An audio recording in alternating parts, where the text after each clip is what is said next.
Richard. Today, I'm so happy that we're going to have a double header like they used to have a double feature in the movie theater. We've got not one, count them, two good friends of mine and great arrangers and master musicians that are going to share a little bit of that secret sauce that everybody can use. We have the wonderful John Altman, who's a fixture in the business. Everybody knows John. Over 54 movies under his belt, countless commercials, hit records, platinum, gold, everything that you can imagine, the James Bond films, GoldenEye, the new one that's coming out, No Time to Die. So many awards, Monty Python, he's worked with Diana Ross, Tina Turner. I can't count how many people in different genres, which is pretty amazing. So he's going to explain a lot of details today. You're going to enjoy it immensely. Also, on top of that, if that wasn't enough, we've got Richard Niles, the very famous arranger and author. And everybody, again, knows Richard. If you've ever heard one of my favorites, Swing Out Sister, do their amazing hit Breakout and the rest of the album and everything else. And Paul McCartney, Ray Charles, just everyone that you can imagine, he has graced their records. And he's going to tell us what it's all about as well. And as an example, one of the things that they're going to do to bring these ideas forward is to take a very simple song that everybody knows from nursery school and show you the way that they put that together, unbeknownst to each other, so that you'll have both approaches that are completely different and both excellent.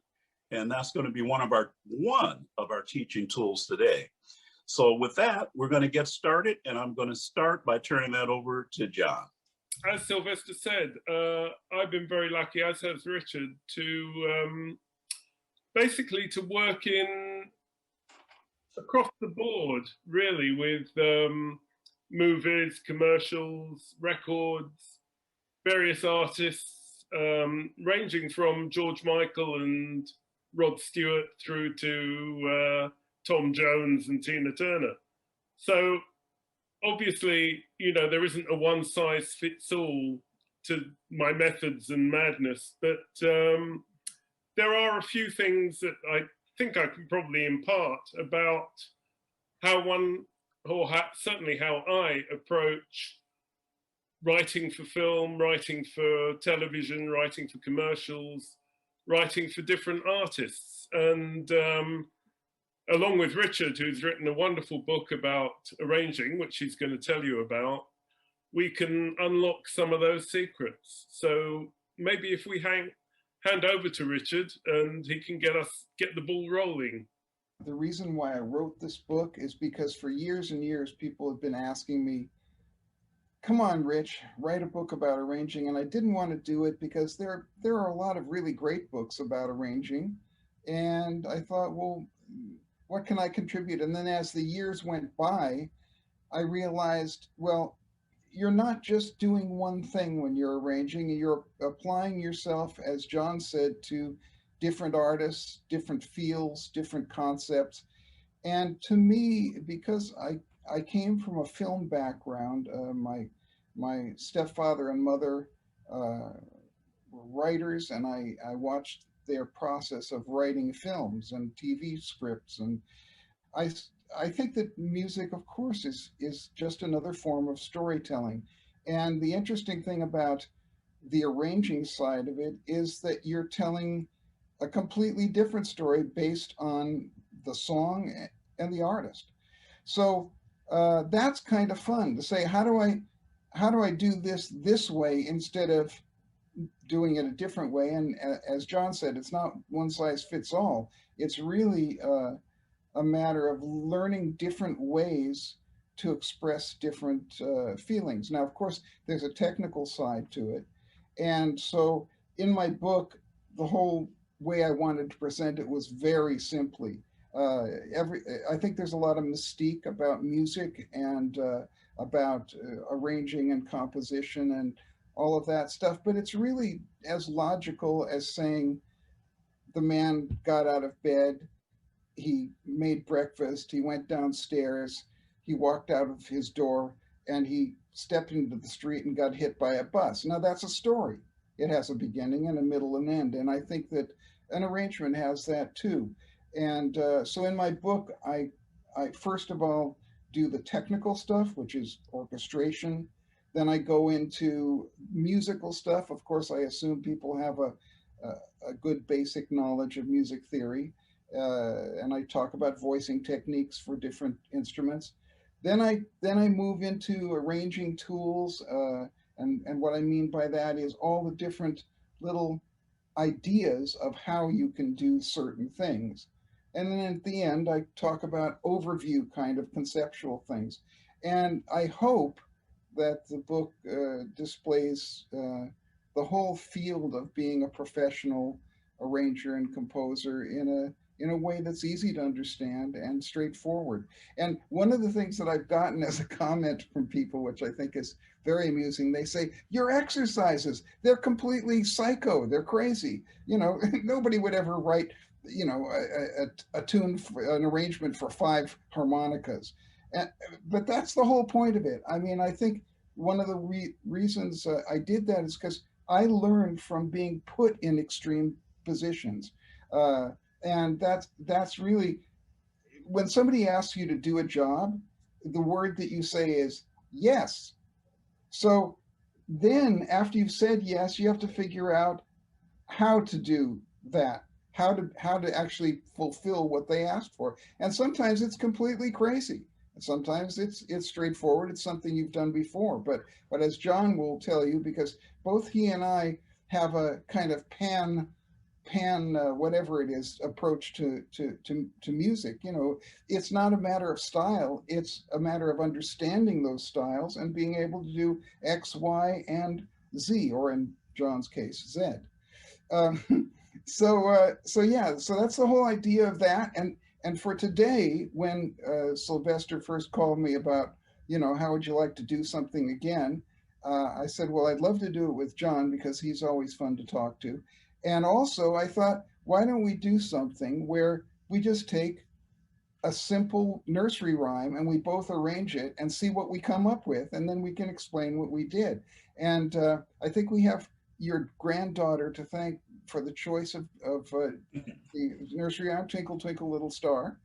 And there we are. And that's the whole overview of what we're going to do today. Sounds good. Now, by the way, you were talking about extreme situations, you know, 5 harmonicas, 9 tubas, that sort of thing. Can you recall any examples of that where you got put on the spot and had to do something totally out of bounds? Okay, that's a big question, but I'm going to give you one small example of it, which is that I gave myself the brief to write I wrote a song called Blue Movies, and it was a blues kind of, like a Stax tune or something like that, an R&B kind of thing. And then I wanted to have baritone sax lead. And then I was talking to a friend of mine, and he said, well, you know, you could have 5 baritones. And I thought, oh, what fun. And then I had to figure out how to write for 5 baritones so that it would sound any good, because it's a big orchestration problem, actually, I found very quickly. Despite guys who can play high and off the horn, it's still quite a thing. So I had to work that out. And that came from sort of my own brief and then pushing myself to do it. I got it. Oh, I actually did an arrangement for a very good friend of mine who is associated with the Monty Python group, Neil Innes, who wrote all the music for them. And I decided, and again, it was similar to Richard, I decided that I wanted 3 baritone saxes, which was a similar sort of thing. And I wound up playing one. I very rarely played on anything that I arranged, because I found, and I don't know if Richard finds the same thing or found the same thing, but if I wrote an arrangement and then played on it myself, my focus moved to, am I playing well? Maybe I could play that better. And as soon as that becomes your focus, you lose sight of the overview. You're dead. On that particular occasion, I decided to play one of the three baritones and play the baritone solo, because it was my vision of what the track should be. If the other two baritone players had turned up, they would have probably gone, what on earth is this? Why have you written three baritones? Exactly. And again, if I can raise a point about another film I did that was set in the 1930s in the UK, I had in my head the sound of a very famous English film star and variety artist called George Formby, who played a banjolele, which is slightly obscure. It's a combination of ukulele and banjo. And I decided for my score, I would have three of them plus acoustic guitar. So I booked three banjoleles. Two of the guys had never seen one, let alone held one, and had to go and rent them from a specialist shop to do the sound. But it was exactly the sound that was right for the film, I think. You know, it worked really, really well. And our mutual friend Mitch Dalton was one of the banjolele players. Wow. Great. I used to do a lot of commercials with a particular advertising agency, and the man at the agency, one of the creative directors, made a habit of finding obscure pieces of music. And he dug up Albrechtsberger's concerto for Jew's harp and orchestra. And Albrechtsberger was Beethoven's composition teacher. And if you hear this, there is a version on YouTube. It's the most extraordinary thing you'll ever hear, because it basically, the orchestra goes, and then you get boingy, boingy, boingy, boingy. And of course, there was no score, so I transcribed it. And it seemed to be a tuned Jew's harp. And our percussionist came in. This is way before synthesizers. And the first thing he said was, I have no idea how he's pitching those notes.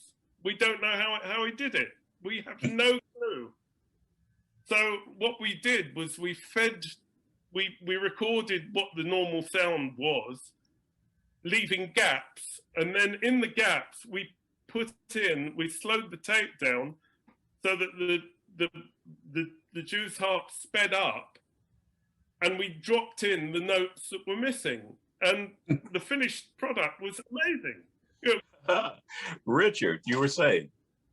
Yeah, so we both arranged Twinkle Twinkle Little Star. I've made a little video up of the piece and the score going by, and I've given you the piece twice, not only because it's only a minute and a half or something like that, but also because it's really hard to see scores written on a computer to see the whole thing. So the second time through, I've focused on little bits of the score. So let's watch that now, and then I'll attempt to speak coherently about it.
So we're probably wondering, what did I do there?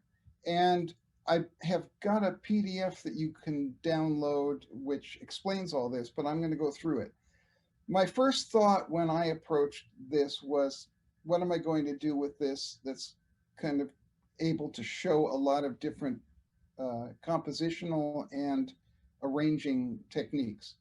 So the first thing I thought was Twinkle Twinkle Little Star. That's 7 syllables. 1, 2, 3, 4, 5, 6, 7. So as babyish as it is to think that way, my idea was that I would do something in 7. And so I actually didn't do the whole thing in 7. I ended it in 7/8. And you'll notice I ended it with 7 bars of 7/8 because I'm a mathematical type guy who never understood anything beyond 2 and 2 is 4. But I managed to do the 7/8. So now I knew I wanted something kind of up and groovy in 7. So now I knew that, and I immediately had this rhythm in my head.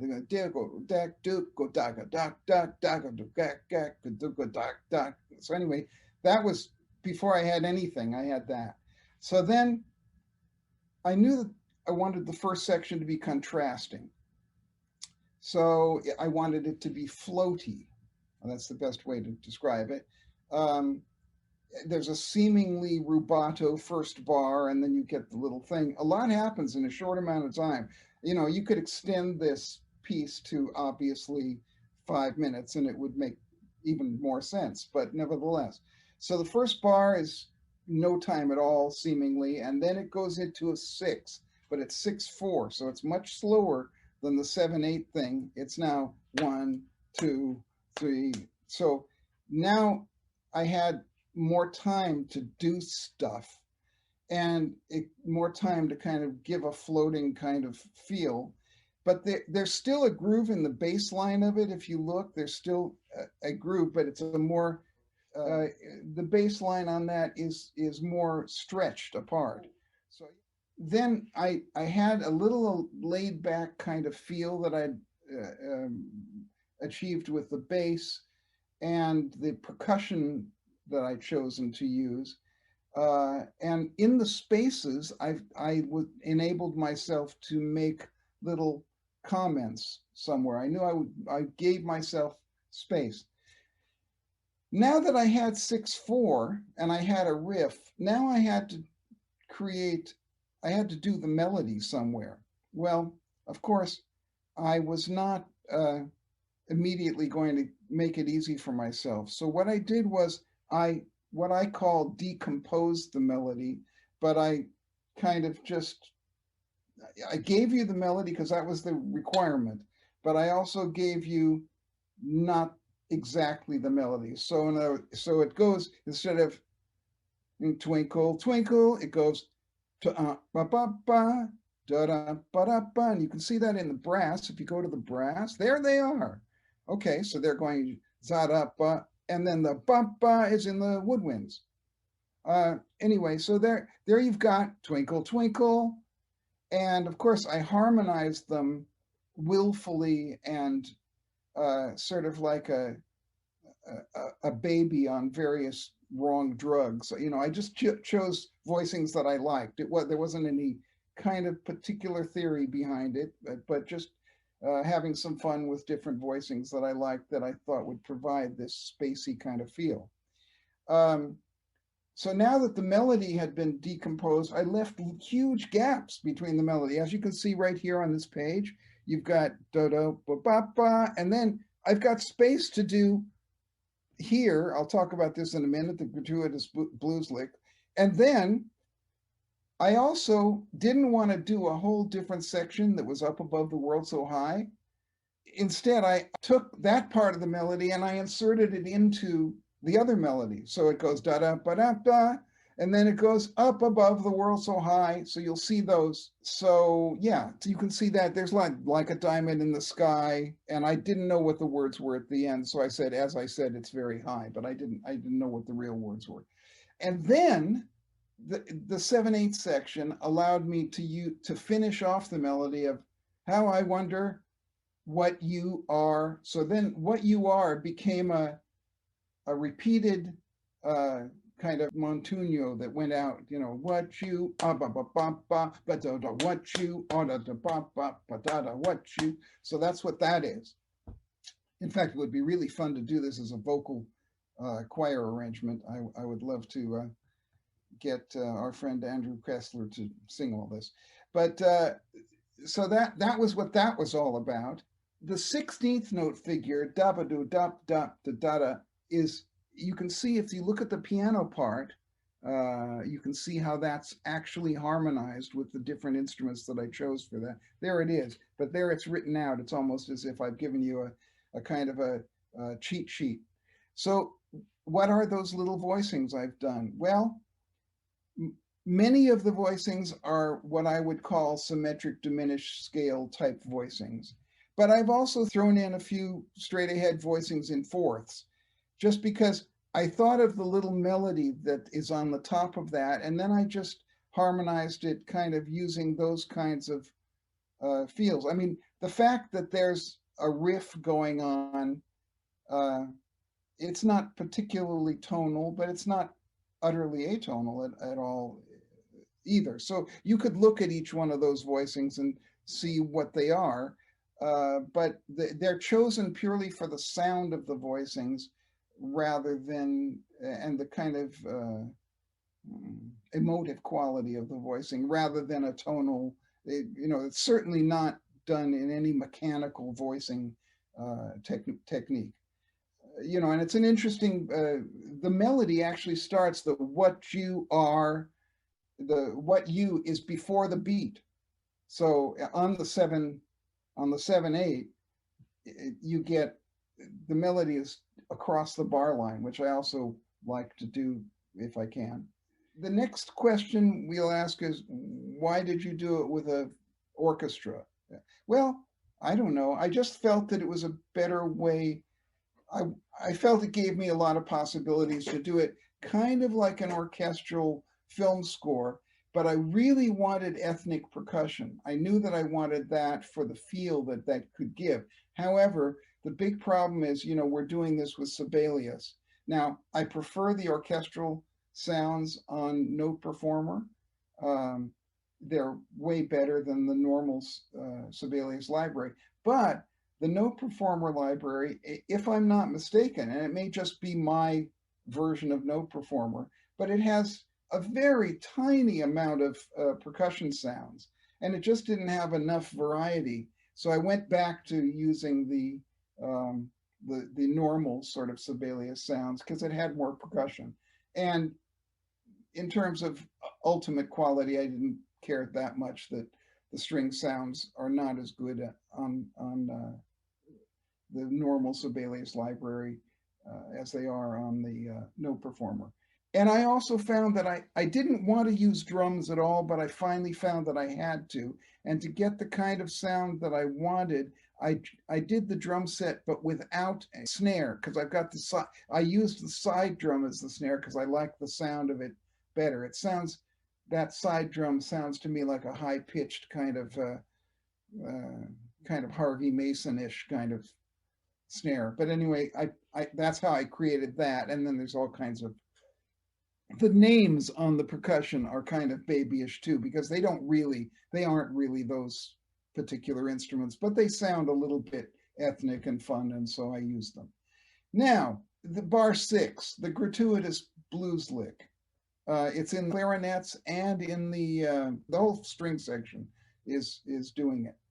The thing is, I've got a fairly rigid structure. As you can see, my thinking was everything had to be justified. I love to justify everything and have a concept. That's called composing. But at the same time, I feel that it's not human unless you deviate from it a lot. And I remember when I was lucky enough to study with Herb Pomeroy years and years ago at Berkeley, he used to show us Ellington scores and Strayhorn scores, and he'd say, well, this is the technique they're using. And I'd say, well, but what's that thing? Oh, he just threw that in. And I kept hearing that a bunch of times. Oh, he just threw that in. and then we'd look at other scores of other composers, and you know, mostly it was very brilliantly thought out, but occasionally they just did something for the fun of it.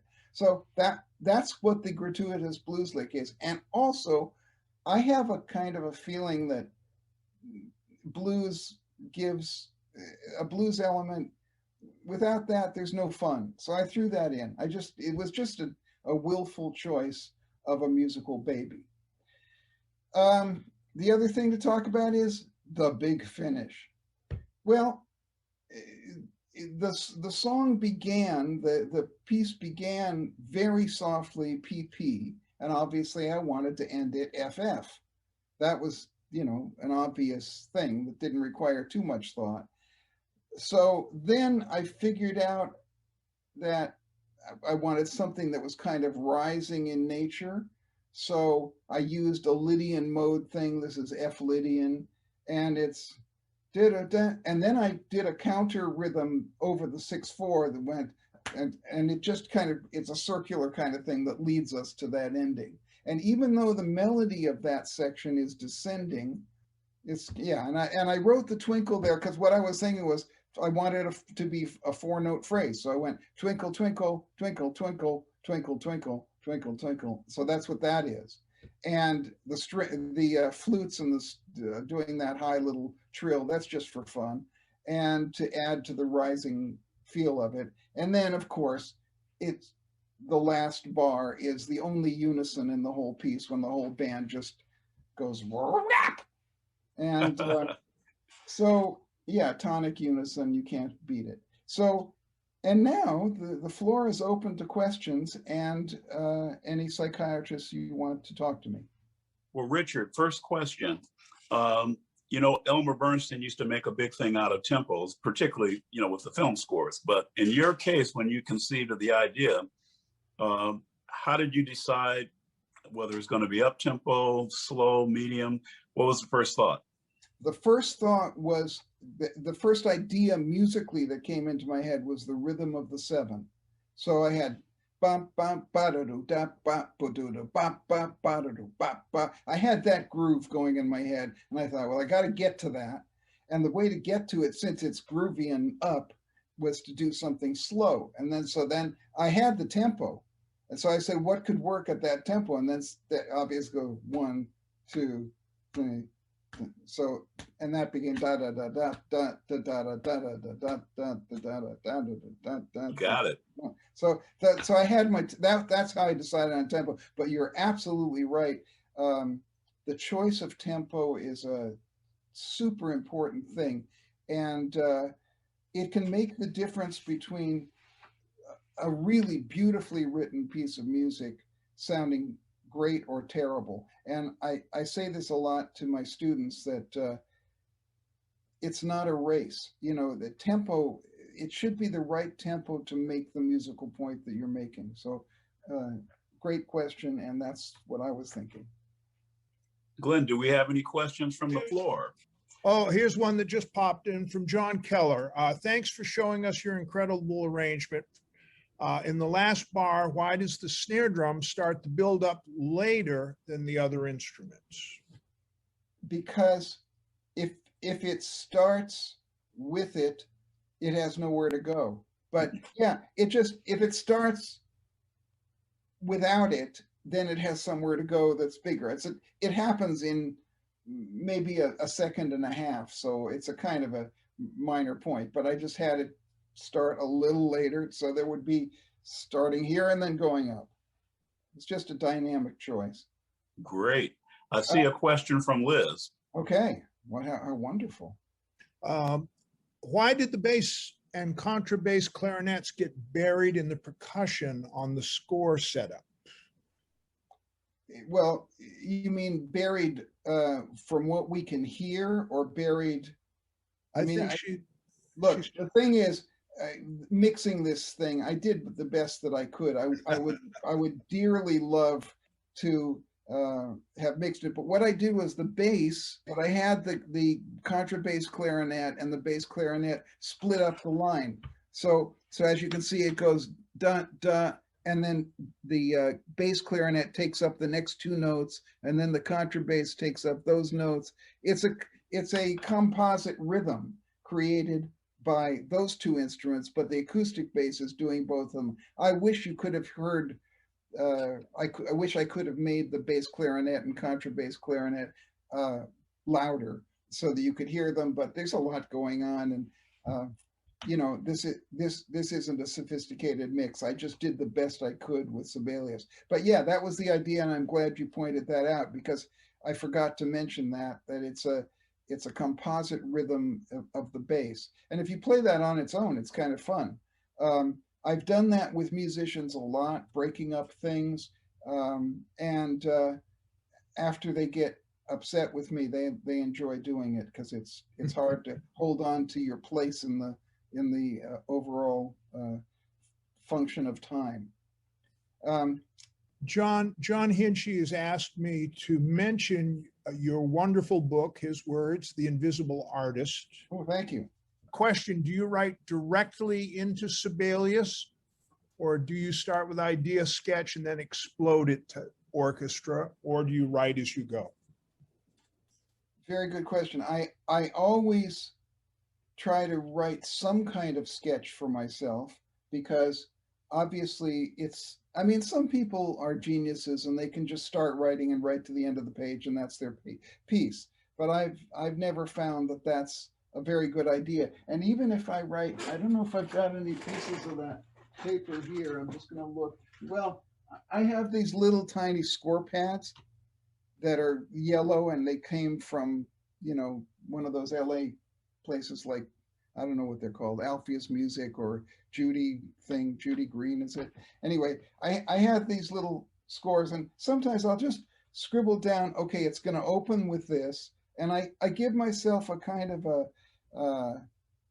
it's just a kind of a general sketch, not even notes sometimes. I mean, if there's a rhythm or a melody that occurs to me, I'll write it in, but I just say, you know, I want this big and brassy, I want this slow and in 7, I want this, you know, whatever. But I never start writing without having some little piece of paper with something, and sometimes it's more exaggerated. But then when I go into the page, I love the immediate feedback that you can get from hearing exactly what you've written. Say, Richard, Yeah.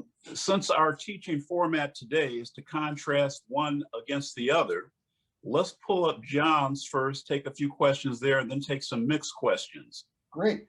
All right, John.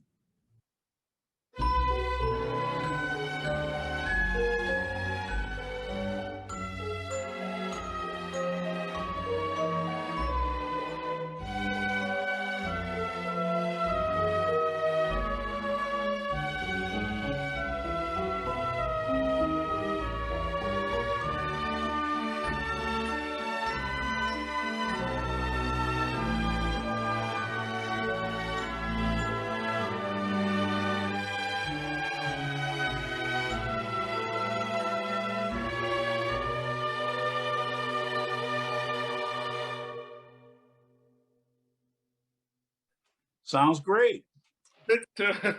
Tell us about it.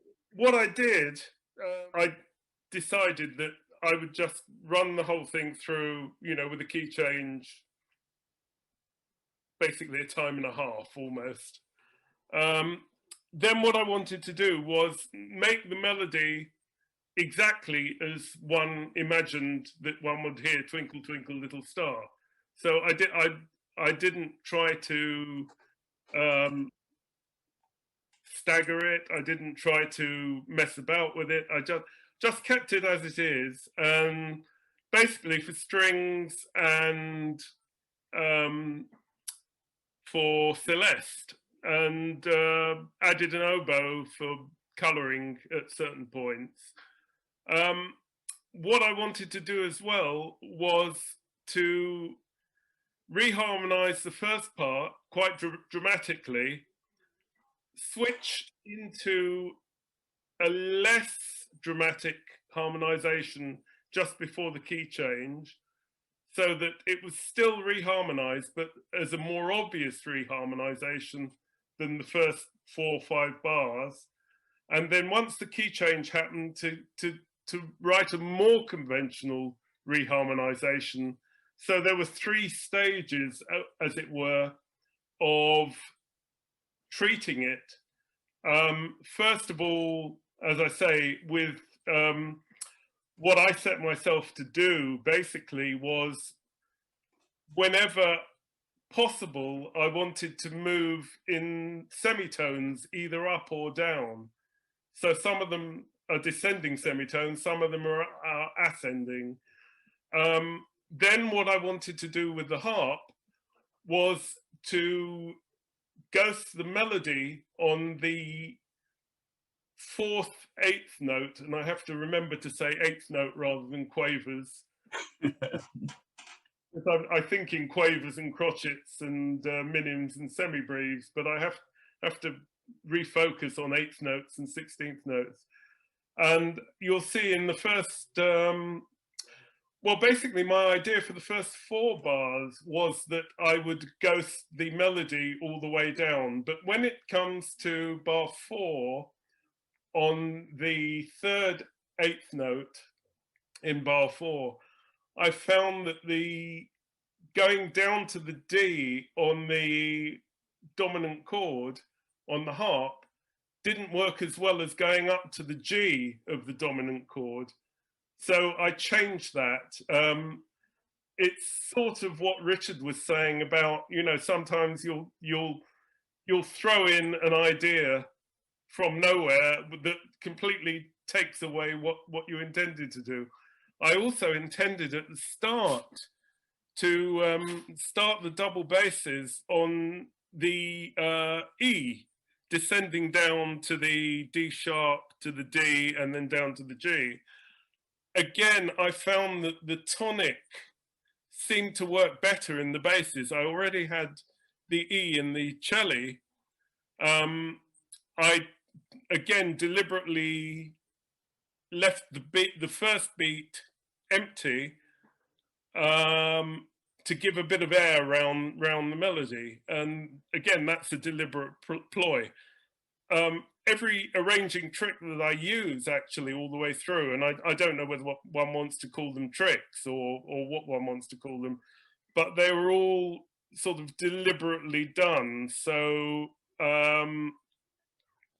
things like leaving the first beat clear and then filling it up later in the arrangement, switching to the pizzicato cello and basses in just before the key change, a couple of bars before the key change on bar 7, and then going to a more conventional harmonization when we move into the E flat section, but also putting in some surprises, as it were, by finishing up on a C minor 6th, 9th on the Celeste, to give it a sort of a not the obvious finish that one would think that one would get, just to make it a bit quirky and whimsical.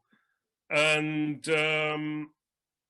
yeah, I mean, I wanted to basically approach it as if it were a miniature story, like as Richard said, about having a beginning, a middle, and an end, and staging it all the way through. I've gone slightly differently, obviously, from the way Richard went, and I had no idea what he'd done, as he had no idea what I'd done. So it's interesting that one can have those sort of different types of approach to it.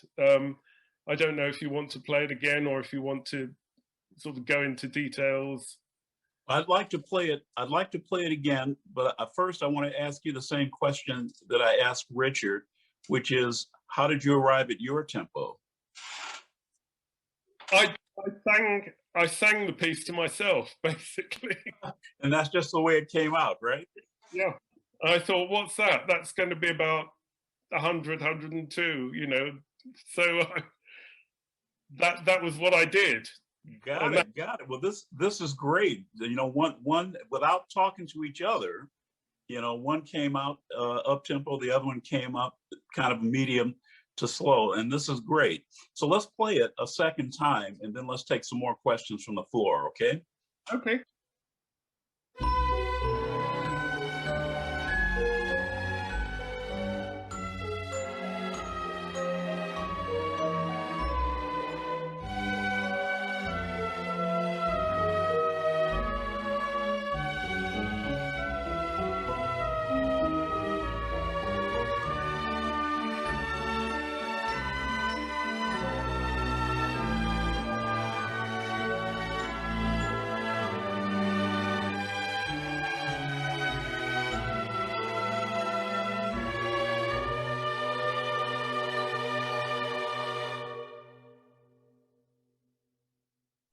All right.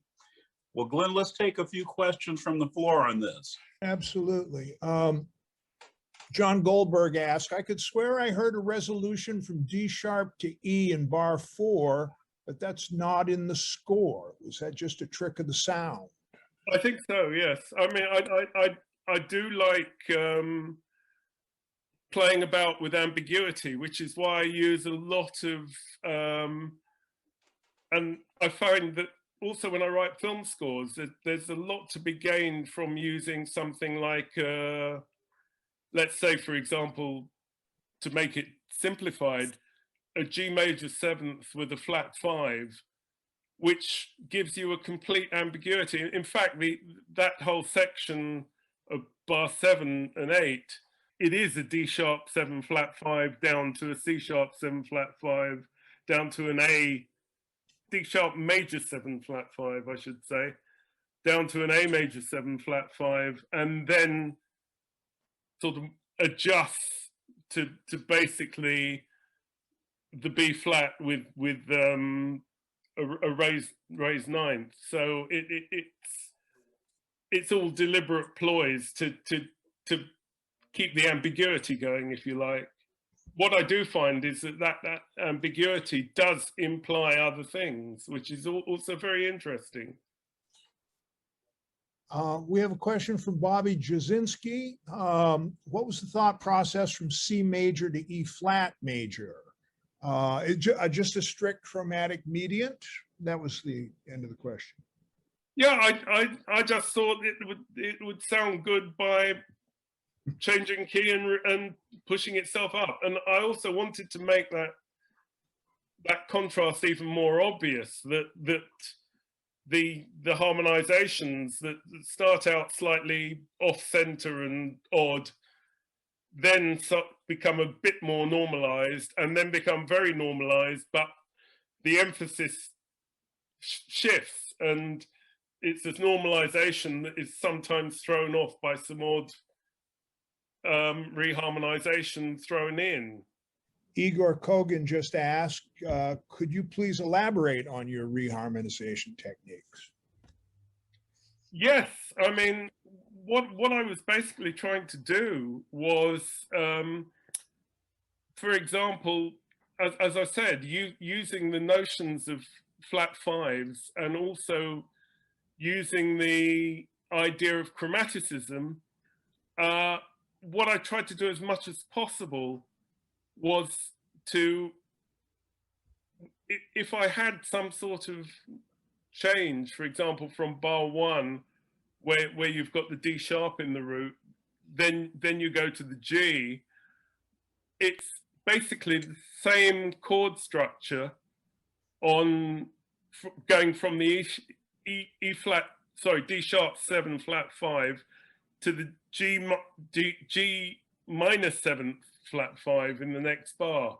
So I was trying as much as possible. What I did was I sat at the piano rather than, and wrote on manuscript, and I tried out all the different permutations. So some of them just didn't sound particularly interesting, but some of them I thought, oh, that sounds different, you know, I'll go with that. So they might have broken the mold of what I said I would do, but in the long run, I think they sounded more sort of congruent, as it were, than not.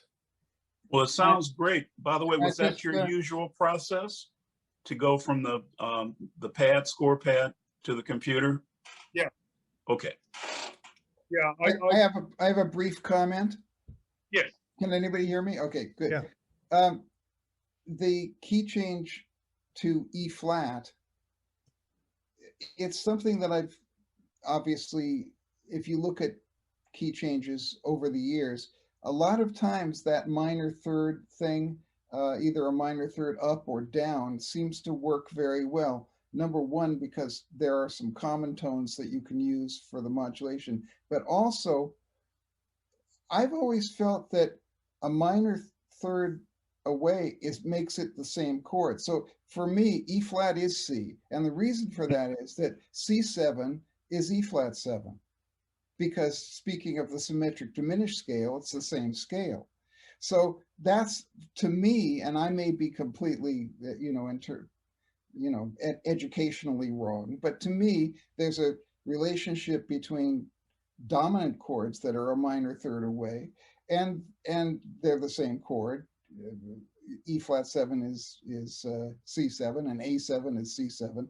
So then why not say that if you're going to modulate in this way, it sounds so beautifully natural, your modulation there, partly because it's a minor third modulation, and maybe subconsciously there's this kind of underneath it all diminished thought going on in mind that it is.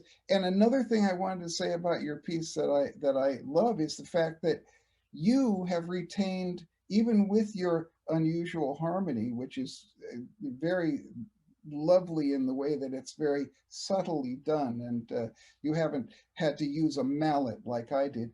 But what I like about it is also with the instrumentation that you've chosen, it's still got the childlike quality of your granddaughter about it, because with the Celeste, and how can it not sound pretty and sweet? Yes, I mean that's what I wanted to do, was keep that element very much to the fore. I didn't want to take it anywhere else. I could have done, of course, but now, John, excuse me, I'm curious about one thing. I know you have a major book release coming out in February. Yeah. Does the new book, does this include some of these arranging techniques and tricks and so forth, or is this primarily all of your amazing stories with the people that you work with over so many years that's going to keep everybody on the edge of their seat? First of all, tell us the name of the new book. The book is called Hidden Man, and it's basically my autobiography. So there isn't really much technical stuff in it, because it's aimed at people who want to know about what was Freddie Mercury like, or how did you get on with George Michael, and what. Well, that just means you'll have to have a second volume, but this one is going to tell the behind the scenes stories of how the sausage really got made. Yes, exactly. But that's an in story for anybody who wants to read it. It's a very funny story, actually. But, all right. Well, we'll be looking for Hidden Man. And I do want to point out that Jeff Kellum has got it in the chat, the email address on how to get it already. So you can pre-order, I bet. The interesting thing, I do go into my thought processes on, as I said, God on the Rocks, which was the 1930s film, because apart from being Minnie Driver's first ever appearance when she was 17, it does sort of indicate why I made certain choices about how I wrote the score. For example, using the banjolele. In the film, there's a little nursery rhyme that the nanny sings to the young girl. So I made that the bridge of my main theme. Mm-hmm. So as Richard said earlier on, you do think about, how do I tell the story of what's going on in the movie or whatever the project is, music myself. And that's the way I chose to do it. Let me just also raise a question, and this one is for John. Okay, John, you were saying that you use this approach with all of your films. have you ever had an occasion where your conceptual idea that you presented to a director, et cetera, turned out to be like light years away from what he had in mind, where you had to turn it around, not just musically, but conceptually, and change the whole thing?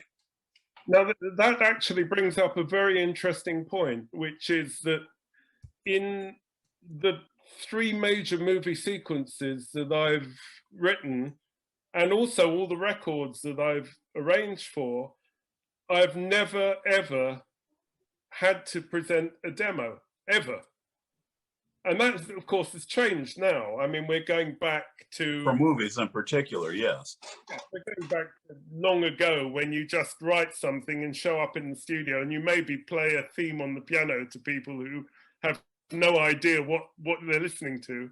But I did do one movie where I wrote a particular cue, and the director said to me, "You're inside the action and you should be outside it."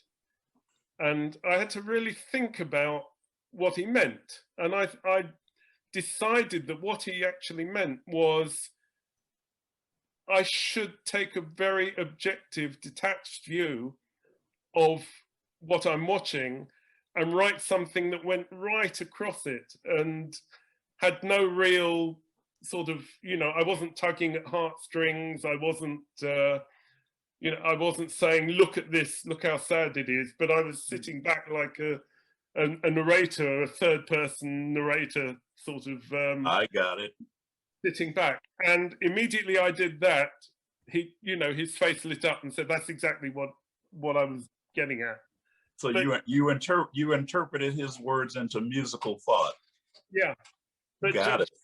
Generally, I did find that most people I work with over the years, because synth sounds were so appalling, way back in the 80s. Oh, yeah.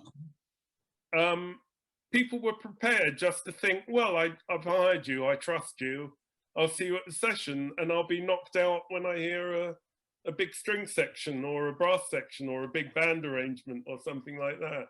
Right. Rich? Yeah, if I can comment on that, I think, John, you'll agree that one of the reasons why people seem to demand demos much more today, and I mean, I'd say for the last 10 years or so, maybe more, and never in my end, even when I first started out and I was an untried kid in London, of 24, people were just willing to trust me. They'd say, "Oh, you can write for strings? Yeah, great. Come on in. Be there. This is the tune. Be there next Saturday."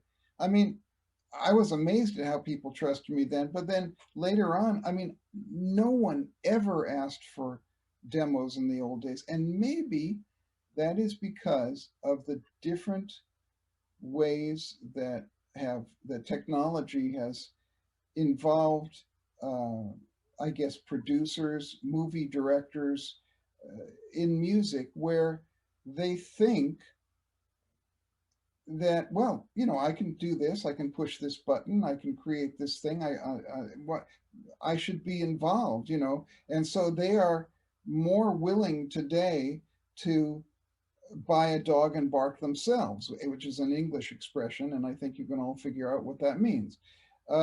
So I think it results in worse music pretty much all the time. There's nothing wrong at all with what John said, where the director said, well, this piece, this part of it, I think maybe you should zig instead of you zag. That's great. Of course, you're there to please the director's vision. Or indeed, if you're making a pop record with a producer, you're there to give them, they say, I don't want it to be so funky, or I don't want it to be so this or that or the other. That's okay, that's fine. But to completely want to second guess you, then of course I believe we would all say, well, just hire somebody else, because you don't really want what I do. I've been lucky, and I think John has had the same experience of being hired because you're getting John Altman. So, I don't want what my ideas are. I can't think of as good ideas as John Altman. So I'm a director. So good, let him do it. So that's what I would do if I had brains and I was a director or a record producer. But at the same time, you know, I think maybe technology has impinged on people's thought process. So they think, well, anybody can put a track together because I can just get a bunch of loops and I can get this and do that and press this button. Well, you know, so I should have a say in this. So, you know, there's my rant over with. Let me just play this video because it really applies to what we're talking about. I feel bad for young composers coming up who believe that the way it's supposed to be is you're supposed to give the producers and a whole room full of people synth mock-ups so they can tell you, oh, it should be louder, it should take out the thing. I just think it's horrible. I was talking to a young producer once who loved that system. And he was telling me how he got to tell the composer, this scene should be more exciting and this scene should be funnier. And I said to him, you know what the problem is? You believe that a score sits outside the movie, looks down on it, and comments on it. A score should be inside the movie, reflecting the characters and the emotions and the feelings. It shouldn't be saying, hey, laugh here. It should be saying this character is laughing here. And that's a fundamental difference in how I think a lot of young producers are approaching music. And it's just wrong. And the technology has allowed them to have this opportunity. And I think that they have turned composing into something that it shouldn't be, which is an audition process for people who don't know what they're doing. Sorry. That's great. Love that guy. Thanks for playing that. Milton.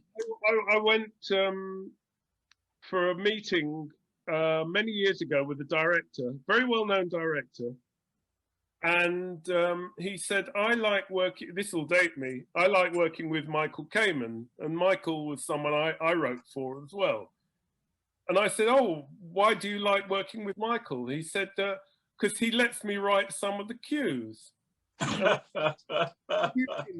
well, he gives me a note on the synthesizer.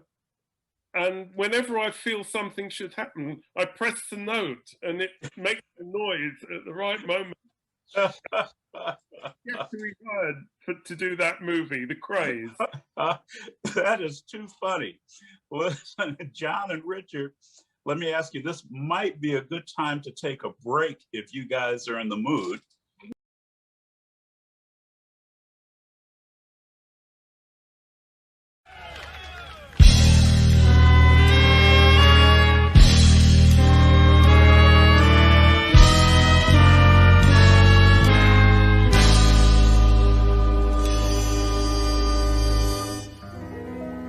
They call you Lady Luck, and there is room for doubt. At times you have a very unladylike way of running out.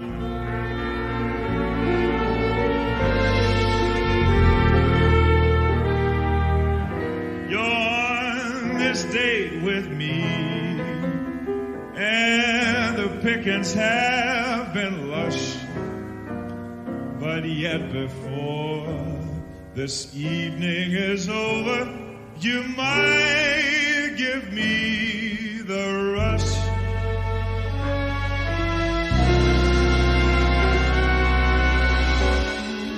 You might forget your manners, you might refuse to stay, and so the best that I can do is play.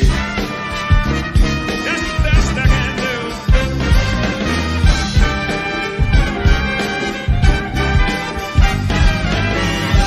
Be a lady tonight. Luck, be a lady tonight. Luck, if you've ever been a lady to begin with. Luck, be a lady tonight.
luck let a gentleman see just how nice dame you can be. I know the way you treat a dozen the guys you've been with. Luck be a lady with me.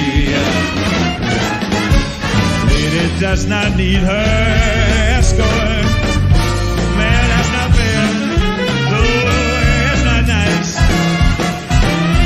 Lady does not wander all but a room and blow on some other guy's dice. Let's make the party polite. Never get out of my sight. Stick with me, baby. I'm the guy that you came in with. Luck be a lady tonight. Luck be a lady tonight. Luck be a lady tonight. Yeah.